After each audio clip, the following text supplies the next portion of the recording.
Halal is the new cool, bukan sekedar slogan. Halal bukan tentang hanya slogan atau lifestyle saja, tapi adalah ajakan kita untuk naik kelas yang lebih berkelas dari standar kita yang ada tanpa batas. Berhenti mengikuti standar keren karena murah. Mulailah menetapkan standar baru, keren yang berprinsip, keren yang menjaga kehormatan, keren yang punya arah tujuan, keren yang selalu dijaga Allah Ar-Rahman. Karena pada akhirnya hidup bukan tentang seberapa bebas kita bertindak, tapi seberapa bermakna setiap langkah dalam kehidupan kita. Selalu halal, jadilah yang berkelas tanpa harus bebas. Assalamualaikum warahmatullahi wabarakatuh. Jumpa lagi bersama saya Ava di podcast Garda Bangsa, obrolan ringan seputar anak muda. Tentunya masih dalam suasana Ramadan, kita akan mendatangkan obrolan-obrolan berkelas dengan narasumber yang berkualitas, dengan tujuan kita mendapatkan ilmu yang mumtaz. Nah, pada kesempatan kali ini telah hadir bersama saya di studio Garda Bangsa Gus Ayus, yang kita kenal dengan Kiai Haji Ma'ruf Iskandar. Assalamualaikum Gus. Waalaikumsalam. Gimana Mas Alfa, sehat? Alhamdulillah. Penjenengan? Alhamdulillah. Lancar puasanya? Alhamdulillah. Puasa kali ini memang banyak sekali nuansa-nuansa yang begitu menghibur tentunya bagi kita Gus. Makanya podcast ini salah satu tujuannya adalah bagaimana kita bisa merangkul terutama kalangan anak-anak muda agar mereka senang berpuasa. Jadi berpuasa tidak dalam tekanan, melainkan puasa menjadi bagian daripada kehidupan mereka. Oke, pemirsa, Bro and Sis dimanapun Anda berada, tema kita pada kesempatan kali ini adalah Halal is the new cool, dengan tagline keren itu bebas tapi berkelas. Tentunya sesuai dengan narasumber kita yang kesehariannya beliau tongkrongannya bersama artis papan atas. Tetapi kalian jangan was-was, beliau ini adalah santri yang cerdas dan tetap mempertahankan nilai-nilai santri lawas. Oke guys, pembahasan kita terkait dengan healing tanpa maksiat. Bagaimana kita jalan-jalan terus, tapi karena memang begini Gus, di problem di masyarakat kita itu bicara soal tempat hiburan, pantai, tempat-tempat hiburan malam itu kan identik dengan sesuatu yang dalam tanda kutip diharapkan Allah Subhanahu wa taala. Gimana menyikapi seperti ini, Gus? Kita tetap healing, tetap enjoy, tetap menikmati, tetapi kita tetap terselamatkan dari pelanggaran-pelanggaran syariat. Pertama saya ingin mengutip sebuah hadis dari baginda Nabi Muhammad SAW ketika beliau memanggil Bilal bin Rabah. Ya Bilal, arifna bis shalah. Wahai Sayyidina Bilal, wahai Bilal, saya mau istirahatlah kami dengan sholat. Karena saya bilang yang ada. Ketika bicara arifna inilah Rasulullah SAW sebenarnya menunjukkan bahwa healing yang premium, healing yang paling tinggi, ultimate healing itu adalah sholat. Dan sholat itu bukan kita mungkin sholat gimana sholat mungkin susah. Bisa kita artikan dalam artian mungkin kalau kita belum bisa ke arah sholat yang benar-benar sesuai dengan Rasulullah, ada bagaimana sholat di sini berdoa dan mendekatkan diri kepada Allah. Ini ultimate healing. Ini paling tinggi, paling atas, tiada batas, sudah di atas segala-gala, tiada batas, berkelas. Nah, tapi kalau kita membutuhkan atau merasa membutuhkan healing suatu hal yang bersifatnya duniawi, nah ini bagaimana? Ya, jika kita membutuhkan seperti ini, seperti kita contohnya saja, gini saja, kita healing di pinggir pantai, santai di pinggir pantai, nyaman seperti di taman. Nah, ini bagaimana? Di pinggir pantai itu kita melihat semua yang serba ada batasannya. Gak mungkin kita di pinggir pantai di siang hari, siang-siang, gak mungkin. Mesti kan kalau nggak waktu sunset, waktu sunrise. Di waktu yang tengah-tengah. Sebenarnya mengajarkan apa? Mengajarkan bahwa healing pun juga jangan terlalu berlebihan, jangan keluar batas. Jangan berjemur seharian di sini. Gak mungkin di pinggir pantai siang-siang di terik matahari, nggak ada. Orang mesti di waktu sore atau di waktu pagi yang ada vitaminnya di situ. Ini sebenarnya mengajarkan kita healing kita, hiburan kita pun ada batasannya. jangan terlalu berlebihan, jangan sampai lupa bahwa healing itu tujuannya adalah tarwihul qalbi, adalah mengistirahatkan hati, menenangkan hati.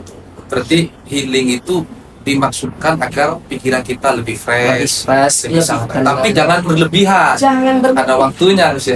Apalagi kalau memang kita dalam posisi ketika healing itu dibutuhkan karena kita sedang marah, sedang benci, sedang tidak baik. Paling baik sebelum kita melakukan healing apapun, ambil air. Karena bagaimanapun setanlah yang membuat kita was-was, membuat kita marah, membuat kita tidak terkontrol. Kalau trik agar tetap bisa menjaga hati di saat healing gimana Gus? Kan awalnya nih berangkat rumah niatnya baik nih, tapi di tengah perjalanan kan berbeda suasananya itu. Artinya Itu jadi dalam fikih memang dibahas karena manusia sangat manusiawi sekali ketika dalam. Yang penting jangan niatkan di awal ingin melakukan maksud. yang penting niat awalnya sudah Dari baik. awal diniatkan baik. Ketika ada godaan, usaha sebaik mungkin. Tadi dengan mengambil air wudhu, berusaha mengingat kembali kalamullah, mengingat kembali lafzul jalalah, mengingat kembali Allah Subhanahu wa Ta'ala. Bisa juga dengan jangan lupa kita niat awal pertama, mengingat kembali niat pertama, tujuan kita healing seperti apa. Dan yang terpenting adalah bagaimana hati kita ketika kita melakukan healing tersebut benar-benar merasa nyaman. Itu tujuan utama. Kalau niatnya tafakkaru fi khalqillah gimana Gus? Oh, tafakkur fi khalqillah, ya ini kayaknya sudah mau kemana-mana. Di sana banyak apa? Apalagi mohon maaf, ya, cuci mata harusnya pakai deterjen harusnya. Jadi kalau bagaimana kalau kita memang ya subhana rabbana ma khalaqta hadza batila. Ya harus tahu mana yang memang makhluk Allah boleh dilihat, mana yang tidak boleh dilihat. Artinya Allah tidak pernah tidur Gus ya? Allah tidak akan pernah tidur kitanya. Jadi semua itu kembali kepada diri kita. Ini mohon maaf, ada sebuah kisah seorang yang dia ini selalu ibadah kepada Allah 70 tahun. Tidak pernah lepas ibadah. Lalu Allah mengutus malaikat akan bilang kepada orang ini ibadahnya nggak diterima dan dia tidak layak bil jannah, orang ini tidak pantas masuk surga. Turunlah malaikat. Kita itu orang ini terus dia beribadah, fokus ibadah. Ibadah ini bisa diartikan luas. Ya, intinya dia hanya memikirkan dirinya ini untuk beribadah. Saya tidak peduli mau Allah mengakui ibadah saya atau tidak. Saya ini memang diciptakan hakikat khalqi. Ciptaan saya adalah ya'budu untuk ibadah. Saya sampaikanlah kepada Allah, ya Allah, kata Allah, hamba ini tetap menyembah. Dia tidak peduli masuk surga. Akhirnya apa? Akhirnya Allah Subhanahu wa Ta'ala merahmatinya dengan cara dia fokus. Dalam arti apa hubungannya dengan healing seperti ini? Dalam arti apapun yang kita lakukan, mau itu niat, mau itu kita healing, mau dimanapun, selama kita niatkan ibadah kepada Allah, kita fokus untuk mendekatkan diri kepada Allah, tidak usah mikir itu dosa atau tidak. Berarti kuncinya menata hati. Intinya kepada diri kita sendiri. Allah ampuni, Allah sudah, dia layak masuk surga. Tapi jangan dibuat gampang juga. Jadi jangan meremehkan, dia. jangan kelewat. Bicara soal healing Gus, ini kan erat kaitannya dengan relationship ya. Wah, Hubungan halal ini banyak pertanyaan sekali Gus, terkait dengan misalnya apa bedanya ta'arufan dengan pacaran. Ini masih banyak yang banyak yang belum bisa membedakan Gus. Seolah-olah pacaran itu kalau menggunakan hijab, pacarannya di depan Masjid Agung, jalur-jalur biasanya Gus ya. Seolah-olah itu halal. Seperti apa Gus kira-kira Gus? kita melihat, mohon maaf, jika melihat ta'aruf dari segi fikih, itu benar-benar ta'aruf yang niatnya sudah jenjang ke pernikahan. Sekarang kita tanya, anak muda ketika pacaran niatnya mau nikah atau cuman pingin istilahnya apa sekarang itu cak-macak nih, calon papa calon mami. Berarti Hanya untuk main-main. kembali ke niat lagi Gus ya. Kembali lagi kepada niat. Bahkan naudzubillah, sekarang ini bahkan banyak yang menjadikan hijab untuk hanya tameng, mengkamuflase dirinya topeng. Tapi kita tidak bisa. Dalam artian kita tidak bisa menjudge orang ini pasti akan jahat atau tidak. Kita hanya bisa mengingatkan. Kalau sahur-sahur sekedar ngingatin sudah ngaji belum? Loh, jangan salah. Dulu kita sering dengar beberapa kisah. Kan kita tahu kisahnya bagaimana Qais Majnun, yang cinta mati, selalu menyampaikan syair, selalu mengikuti Laila. Bahkan syair-syairnya sering kita lantunkan, yang syairnya menunjukkan bagaimana minta kepada Allah, ya Allah, zid tambahlah kepadaku bi'asyikiha, rinduku kepada Laila. Kalau mungkin umurku kurang, tolong tambahkan rinduku itu untuk umurku semakin rindu kepada Laila. Ini bagaimana dia cinta kepada Laila tapi ditolak. Dalam artian apa? Dalam artian selama niat cinta kita karena Allah, mengirim teksnya karena Allah, bangunin tahajud. Tapi tadi untuk pertama tadi niatkan dari awal memang udah menjenjang ke pernikahan. Iya. Jangan sekedar coba-coba Gus ya. Itu iya, kalau dulu kan kita ada istilahnya mohon maaf, cinta monyet istilah. Iya. Cinta berpindah satu ke sini. Mau nyari, kan kita kan butuh cari tahu nih, tapi bukan seperti itu Ferguson. Semaunya sendiri memainkan. Sendiri dia. Bahasanya lagi naudzubillah, pacaran itu sering diistilahkan kita itu minjem atau nyewa. Mana yang enak, mana yang lebih baik, mana yang lebih aman, nyewa minjem atau memiliki? Kalau minjem dia lebih suka minjem, ada suka minjem di lubang tutup lubang, itu nggak baik. Nyewa apa lagi? Cuman pingin nyewa biar sebagai apa? Rahimallahu mra'an, Allah merahmati sayang kepada seseorang, arafa qadra nafsihi, yang mengerti kadar diri. Kalau dia menyewa sekarang, apalagi apa saya dengar katanya bukber sekarang banyak orang nyewa HP yang bagus biar terlihat dia berkelas, padahal aslinya enggak. Flexing. Ya, kalau flexing masih mending, dia mungkin flexing memang mampu. Kalau flexingnya nggak mampu, terlihat suhu ternyata cukup, terlihat kaya padahal nggak punya apa-apa. Itu kan yang berbahaya di sini. Ini yang dia tidak mengerti kadar dirinya. Kalau misalkan naudzubillah, pacaran itu dia tidak mengerti kadar dirinya, yang akhirnya lebih kepada bermaksiat, lebih mengarah kepada hal-hal yang tidak diridhoi Allah, ini sudah bilang. Tapi kalau pacaran dalam artian kita ta'aruf untuk menjenjang lebih halal, jenjang yang kita ingin menikah, itu mengenal lebih banyak, niat karena Allah, seperti bagaimana selalu semuanya tunjukkan niatkan kepada Allah. Ya Allah, ya Rabb, ya Rabb. Tidak pernah lepas ketika beliau menyampaikan syair-syair cintanya kepada Laila, selalu ada Allahumma, ada ya Allah, ya Allah, selalu ada kembalikan kepada Allah. Karena beliau tahu cinta sejati hanya milik Allah Subhanahu, Dan tidak harus dimiliki. sampai ada kaidah begini, al-mahbub laisa al-mahbub walakin al-mahbub. Orang yang kita cintai kadang bukan berarti orang yang kita miliki, tapi bagaimana yang kita bisa mencintai. Cakep. Mungkin dikasih batasan Gus, Yes, cara ta'aruf yang sesuai dengan koridor syariah, agar pemuda-pemuda yang mungkin sudah punya niat untuk masuk ke jenjang pernikahan tidak terjerumus dengan nuansa pacaran Gus. Siap. Yang pertama niat, sudah jelas lama-lama lebih niat. Apapun kembali, tujuan kita ta'aruf itu untuk apa? Mencari halal itu seperti apa?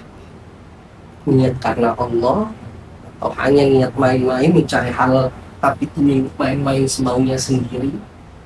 Karena mohon maaf nih, selalu saya sampaikan, kalau nikah itu ibadah, tapi kalau ibadah tanpa akhlak, ibadah tanpa adab yang benar, juga tidak baik. Yang kedua, seperti kisah kita, ada sebuah kisah yang ini juga dijelaskan dalam tafsir Al-Quran. Ada seseorang yang bernama Mughith. Muhib ini budak yang mempunyai istri namanya adalah Bariroh. Ini juga budak tapi yang sudah dibebaskan. Sudah merdeka. Kalau dalam Islam, kalau ada suami istri sama-sama budak tapi satu sudah merdeka, dia boleh milih lanjut apa. Muhib ini cinta banget sama Mbak Bariroh, Masya Allah, cintanya luar biasa. Sampai apa? Sampai dijelaskan di sini. Rasulullah sampai mengatakan kepada sahabatnya, kamu takjub nggak dengan kisah cintanya Mughith kepada Bariroh? Tapi Barirohnya benci kepada Mughith. Ini Rasulullah selalu menyapa, selalu mengingatkan kepada Bariroh, ayo kamu gimana kalau kembali kepada Mughith? Barirohnya ini perintah engkau Rasulullah apa enggak? Kalau perintah saya turuti, ini perintahnya ya Rasulullah. Rasulullah bijaksana, nggak bilang iya kamu harus balik, tidak apa. Saya ini sebagai pemberi syafaat. Dalam artian apa? Saya hanya memberitahu. Kalau mau silakan, tidak sih. Saya ini hanya menolong, tidak mau. Maaf ya Rasulullah, kalau itu bukan perintah, maaf saya tidak bisa. Tapi bagaimana Mughith ini menangis, Rasulullah sampai takjub, nangis ya khalfa Bariroh, di belakangnya Bariroh itu ngikutin di pasar. Dalam artian apa? Ya mohon maaf, ketika kita cinta sudah niat karena Allah, tapi ada sesuatu yang membuat kita sakit, membuat kita tidak sesuai dengan hati kita, apa?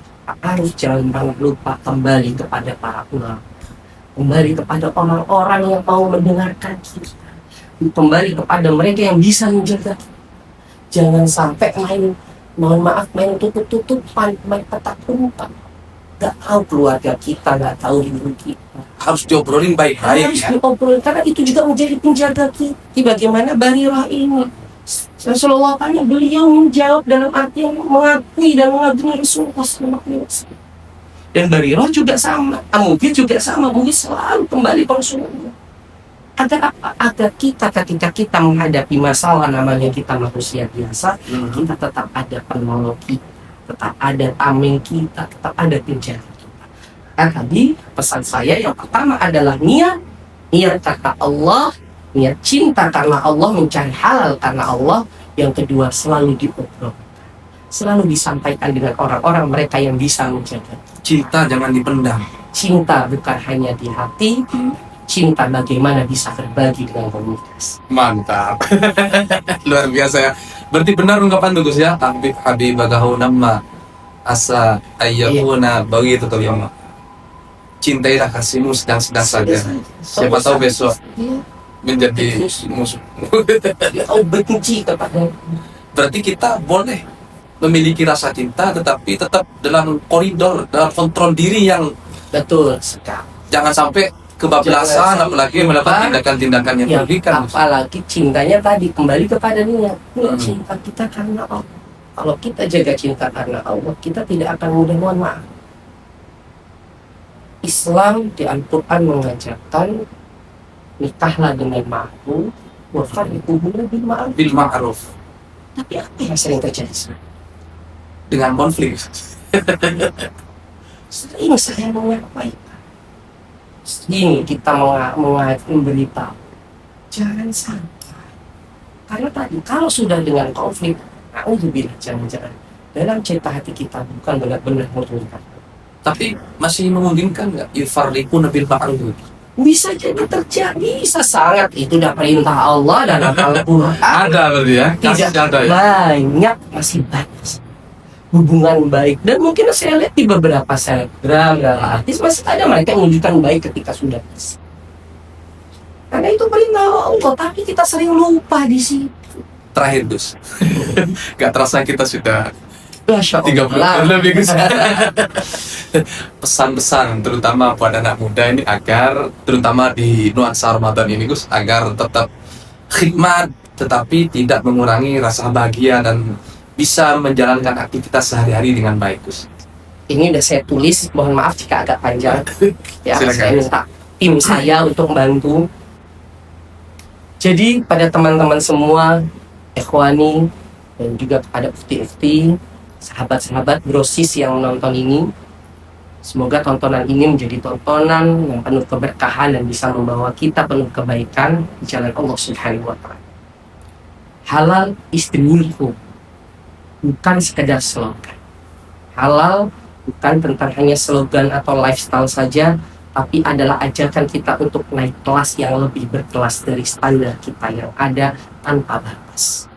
Berhenti mengikuti standar keren karena murah. Mulailah menetapkan standar baru, keren yang berprinsip, keren yang menjaga kehormatan, keren yang punya arah tujuan, keren yang selalu dijaga Allah Ar-Rahman. Karena pada akhirnya hidup bukan tentang seberapa bebas kita bertindak, tapi seberapa bermakna setiap langkah dalam kehidupan. Selalu halal, jadilah yang berkelas tanpa harus bebas. Oke, luar biasa.